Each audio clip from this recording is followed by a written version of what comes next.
Good morning students. 2009-এ simple harmonic মোশনের উপর আসা একটা প্রবলেম যেটা নিটে এসেছিল, সেই একটা প্রবলেম আজকে তোমাদের সলভ করে দেখা যাচ্ছে। A simple pendulum performs simple harmonic motion about x equal to 0 with an amplitude a and time period t. The speed of the pendulum at x equal to a by 2 will be option A pi a by t, option B 3 pi square a by t, option C pi a root 3 by t, option D pi a root 3 by 2t. কি বলেছে এখানে? Simple pendulum performs simple harmonic motion about x equal to 0 with an amplitude a. অ্যামপ্লিটিউডটা দেওয়া আছে a, time period t. The speed of the pendulum. পেন্ডুলামের স্পিডটা চাইছে কোথায়? where x equal to a by 2. a by 2 ডিসটেন্সে আমার স্পিডটা চাইছে। তো স্পিডের ফর্মুলা কি? v equal to omega root over a square minus x square.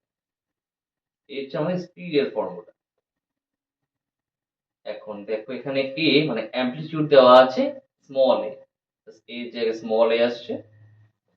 x কত আছে? a বাই 2, তাহলে x স্কয়ারে আমাদের কত আসবে? a বাই 2 এর হোল স্কয়ার, তার মানে আসছে a স্কয়ার বাই 4। তাহলে এখানে পাবো 4a square minus a square, that means 3a square by 4। এখানে দেখো অপশনে কোথাও কিন্তু ওমেগা নেই, সব টাইম পিরিয়ড দেওয়া আছে। তো we know time period t equal to হয় 2 pi by omega, that means omega equal to 2 pi by t। আমাদের ওমেগার জায়গায় 2 পাই বাই t বসিয়ে দিচ্ছি, 2 পাই বাই t। আর এখান থেকে রুট থেকে যদি বার করি, এখানে জাস্ট রুট 3 থাকছে, a স্কয়ার বেরিয়ে আসলে a, আর 4 হবে 2। কাটাকাটি কিছু আছে না, 2 2, হ্যাঁ 2 2 শুধু কাটছে। তাহলে কত পাচ্ছি? Root 3 pi a by t। কোথায় আছে দেখো? Root 3 pi a by t। এই দেখো এখানে পাই a root 3 by t আছে। That means option C is the